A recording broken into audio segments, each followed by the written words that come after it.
एक और जहां अमेरिकी राष्ट्रपति दुनिया के तमाम देशों पर टैरिफ बम फोड़ते हुए नजर आ रहे हैं और बड़े बड़े दावे करते हुए धौंस भी दिखा रहे हैं, तो वहीं ग्लोबल रेटिंग एजेंसी मूडीज ने उन्हें बड़ा झटका दिया है।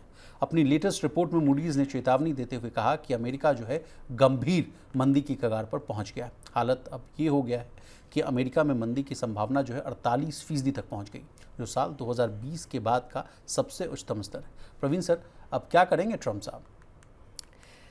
नहीं, ये इस चीज़ को लेके जो आशंकाएं और जो सवाल थे वो लगातार उठ रहे थे कि जो पॉलिसीज़ हैं, अब देखिए एक जो नया झटका है भारत के लिहाज से, अगर इसको समझे हम, तो जो वीज़ा का जो पूरा मसला है, आखिर अमेरिकन ग्रोथ में किन लोगों की हिस्सेदारी है, जिसको लेके अमेरिका के भी जो बड़े बिजनेस एलन मस्क साहब ने इसकी निंदा की। हाँ, तो इस तरह के लोग भी अब इस चीज़ की आलोचना कर रहे हैं कि आखिर जिन माइग्रेंट्स ने आपको बनाया, खड़ा किया अमेरिका को, और एक मल्टीकल्चरलिज्म जिसको बोलते हैं, उसको लेके वहाँ आए। अमेरिकन सोसाइटी में जो विविधता है जी, बहुलतावाद जैसे बोला जाता है हिंदी में, उसको कायम किया। वहाँ पे आप उस पर एक बड़ा हैमर चला रहे हैं, एक बड़ा उस पर जो प्रहार कर रहे हैं।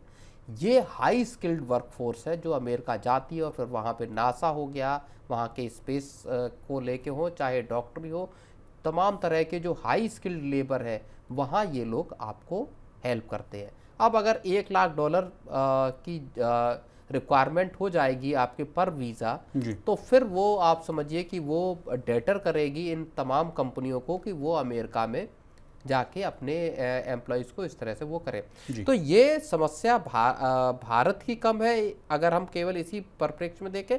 अमेरिका के लिए एक बहुत बड़ी इश्यू है कि आपकी ग्रोथ आखिर आएगी कहाँ से। जिस इनोवेशन का हब अमेरिका को माना जाता है, वहाँ ये सबसे बड़ा झटका साबित होने वाला, और फिर वहीं से वो जो मार्क जेंडी की जो भविष्यवाणी आ रही है कि आप साहब एक बड़े मंदी के खतरे में धीरे धीरे जा रहे हैं, वहाँ वो चीज़ें फिर सही होती दिखाई देती हैं। और प्रवीण सर, आज से 3 वीक पहले, यानी 3 सप्ताह पहले भी अगर आप देखें तो मूडीज़ की एक रिपोर्ट आई थी जिसमें कहा गया था कि यूनाइटेड स्टेट्स के जितने भी स्टेट्स हैं उसके 1/3 जो स्टेट है वो मंदी की चपेट में आता हुआ दिख रहा है। उसके बाद का ये फॉलोअप स्टोरी है सर रिपोर्ट। इसमें एक बड़ी बात ये कही गई है कि अमेरिका का जो सबसे अमीर तबका है, दरअसल वही खर्च कर रहा है, और पूरी इकोनॉमी अब जो टिकी है वो उसी तबके के खर्च पे टिकी हुई है।